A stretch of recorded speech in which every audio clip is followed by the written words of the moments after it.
video kali ini kita akan melanjutkan pembahasan mengenai limit fungsi. Sifat selanjutnya yang sangat banyak aplikasinya atau kegunaannya yaitu kriteria barisan untuk limit. Jadi kriteria barisan untuk limit. Tentu karena di sini dikatakan kriteria barisan, maka di sini kita akan melihat betapa erat kaitan antara konsep barisan dengan konsep limit fungsi. Bahkan di sini kita membawa konsep limit fungsi itu, atau kita menjadikan konsep barisan sebagai syarat cukup sekaligus syarat perlu untuk mengatakan f itu punya limit di C, seperti itu.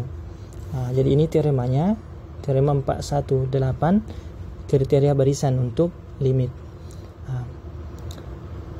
Diberikan fungsi f dari A ke R dan juga C sebagai titik klaster dari A, maka pernyataan berikut ini ekivalen. Makanya kita bisa katakan I2 ini sekaligus sebagai syarat cukup dan syarat perlu dari I1. Jadi limit f sama dengan L saat X menuju C, yang ini, itu jika dan hanya jika setiap barisan Xn di A yang konvergen ke C dengan Xn-nya tidak sama dengan C untuk setiap n elemen asli, maka barisan Fxn itu konvergen ke L. Gambarnya terlebih dahulu kita lihat seperti ini. Kita punya fungsi misalnya, atau mungkin kita sederhanakan saja. Kita misalnya punya fungsi seperti ini. Ini fungsinya misalnya begini. Ini C-nya. Karena C cluster ini tadi, maka banyak X di sekitarnya. Sedekat apapun yang diinginkan pasti ada. Kemudian ini L-nya di sini. Kita bisa lihat bahwa kalau memang L ini adalah limit F ketika X menuju C, maka tentu dengan bayangan kita kan kasarnya begini. Ketika nanti di sini ada X yang mendekati C, nilainya dekat dengan C, maka Fx-nya juga dekat dengan L. Begitu juga di sebelah sini adalah dekat dengan C lagi, dekat juga dengan L. Berarti apa bahasanya? Setiap barisan di sini yang menuju C, mau dari kanan ataupun dari kiri, maka pasti Fx-nya juga ada nanti, entah dari atas atau dari bawah, menuju L juga. Jadi begitu kasarnya, kalau kita bisa bahasakan. Sekarang kita lihat secara formalnya bagaimana. Karena ini bentuknya ekivalensi, maka buktinya dua arah. Arah pertama yaitu ketika kita ingin membuktikan syarat perlunya. Jadi kalau kita punya limit F sama dengan L di C, berarti kita akan punya akibat ini yang I2. Berarti sekarang asumsikan limit F adalah L di C, atau F mempunyai limit L di C. Kemudian bagaimana untuk membuktikan I2-nya? Coba kita lihat pernyataannya. Pernyataannya di sini kan untuk sebaran barisan Xn di A dengan sifat Sn konvergen ke C dan Xn tidak sama dengan C, maka Fsn konvergen ke L. Berarti bentuknya implikasi di sini. Di sini kita bisa bayangkan ada tanda implikasinya. Maka kita misalkan untuk pembuktian yang implikasi begini kan kita misalkan yang di depannya itu dulu dianggap benar. Makanya di sini ambil sebaran Xn di A dengan sifat ini. Di sini. Berarti ambil Xn sebarang di A dengan sifat konvergen ke C dan Xn tidak sama dengan C untuk semua N. Kita harus membuktikan yang kedua, yang kanannya implikasi. Kita harus buktikan barisan Fxn ini konvergen ke L ini. Untuk itu, untuk membuktikannya, maka kita gunakan prinsip Fsn konvergen ke L itu kayak bagaimana? Ingat, Fxn ini kan barisan konvergen ke L. Bagaimana cara buktikannya? Ya, definisinya konvergen. Untuk setiap epsilon besar 0 terdapat K elemen asli, sehingga jika N itu lebih atau sama dengan K, ada juga yang pakai tidak pakai sama dengan juga boleh, atau di sini kadang juga ditulis N lebih dari K saja, ini sama saja, terserah mau pakai yang mana. Maka berakibat ini Fxn-nya kurang L itu kurang dari epsilon, seperti itu. Berarti langkah pertama apa? Langkah pertama adalah mengambil sebarang epsilon besar 0 ini.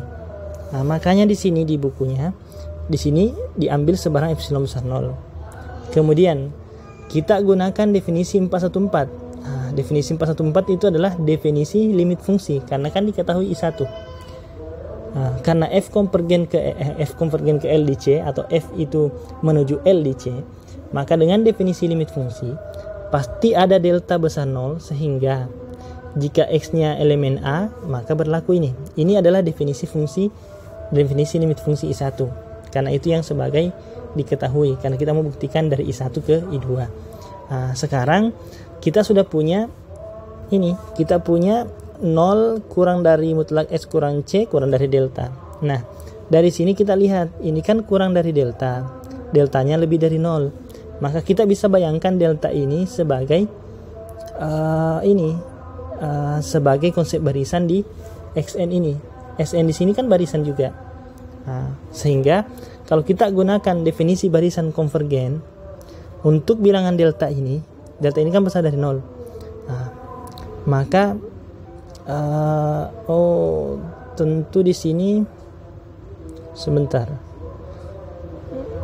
Ya, itu yang akan kita gunakan. Tapi sebelumnya kita harus lihat dulu.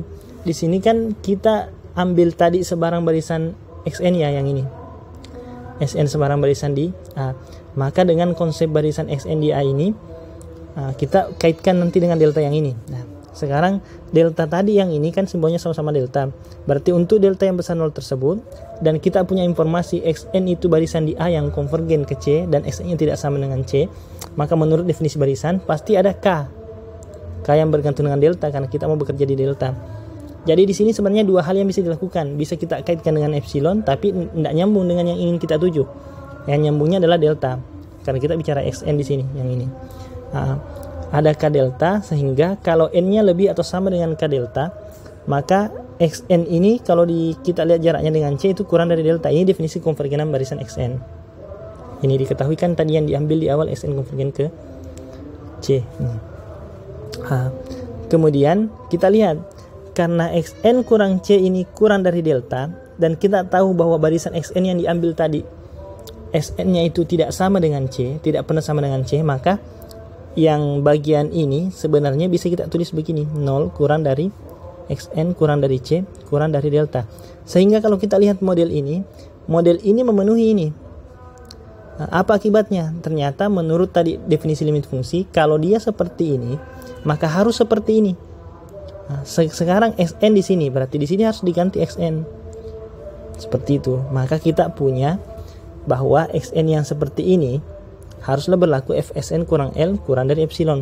Kemudian tidak usah khawatir masalah Xn-nya apa betul di domain atau tidak. Ya tentu di domain, karena barisannya tadi diambil di domain. Ini tadi Xn-nya itu di domain yang diambil sebarang. Maka diperoleh Fxn kurang L itu kurang dari epsilon. Nah, berarti dari sini kita sudah punya kesimpulannya. Yang mana itu? Kita lihat. Pertama tadi diambil epsilon besar 0 sebarang. Kedua, dengan menggunakan barisan di domainnya diperoleh suatu K. Ini K. Ternyata dengan K ini juga berhubungan dengan si Fxn. Katanya kalau N-nya nanti lebih dari K delta tadi itu, nanti itu Fxn-nya kurang dari epsilon. Nah, apa akibatnya? Kalau kita ringkas ini, berarti untuk setiap epsilon besar 0 terdapat K delta dalam hal ini, sehingga jika N-nya lebih dari K delta, maka Fxn-nya kurang L itu mutlaknya kurang dari epsilon. Dengan kata lain, Fsn konvergen ke L. Maka kita sudah membuktikan dari kiri ke kanannya. Saya kira seperti itu. Selanjutnya kita lihat konversnya dari kanan ke kiri. Yang ini, untuk konversnya ini sendiri, bagian konversnya ini dibuktikan dengan yang dibuktikan adalah kontraposisinya. Jadi yang bagian ini dibuktikan kontraposisinya. Kita kan ingin membuktikan bahwa jika I2 maka I1. Maka I1. Konversnya berarti kontraposisinya berarti jika bukan I1 maka juga bukan I2. Berarti kita misalkan dulu bukan I1. Makanya di sini misalkan I1 tidak benar. Ini berarti limit Fx menuju C itu bukan L ini. Menurut konsep persekitaran tadi yang sudah kita bahas, kalau dia bukan L bukan limit F di C, maka pasti kita bisa temukan persekitaran ini, persekitaran epsilon 0 dari persekitaran L, sehingga Mengapa demikian? Karena tadi kan definisinya kalau pakai persekitaran kan seperti ini. Untuk setiap persekitaran epsilon L itu terdapat persekitaran delta C, ini tadi L ini C, ini definisi bentuk persekitarannya. Sehingga jika X terletak di V delta C iris A, tapi X-nya tidak sama dengan C, maka katanya Fx juga harus terletak di V epsilon L. Kan seperti itu modelnya. Maka karena ini tidak benar, Fx bukan limit F itu bukan L di C, berarti ini juga tidak benar ini harusnya. Kalau ini tidak benar berarti ingkarannya, berarti ada persekitaran epsilon, katakan epsilon, persekitaran epsilon 0 dari L. Nah, yang ini sehingga setiap ini kan terdapat berarti ingkarannya nanti ke bentuk setiap, berarti setiap V delta dari C sama saja kalau kita katakan di sini berapapun persekitaran delta dari C yang kita punya, maka kita ingkari lagi yang ini.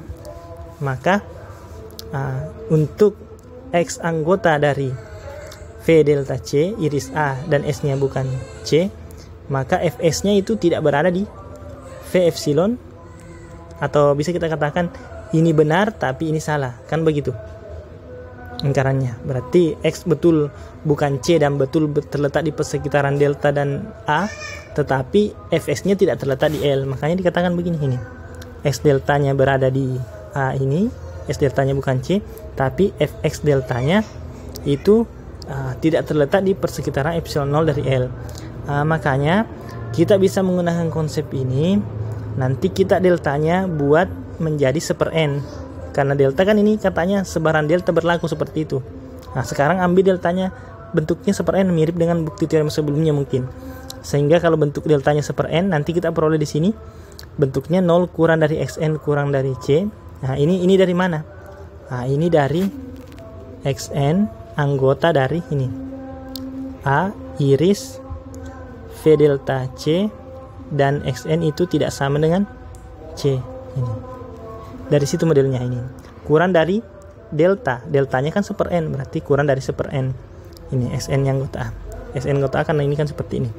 Nah, kemudian katanya ini berakibat fxn itu tidak terletak di sini. Kalau tidak terletak berarti begini, fxn itu kalau dikurangi L itu lebih sama dengan epsilon 0. Nah, dari sini bisa kita simpulkan ternyata xn-nya itu konvergen ke C. Ini kan bisa dibuktikan bahwa fxn konvergen ke C. Namun fxn-nya itu tidak konvergen ke L. Bentuk ini kan menunjukkan dia tidak konvergen ke L. Nah, berarti pernyataan I2 juga menjadi salah. Artinya kontraposisi dari pernyataan I2 maka I1 itu terbukti benar. Artinya apa? Berarti I2 maka I1 juga bernilai benar. Jadi yang kita buktikan cukup kontraposisinya, seperti itu.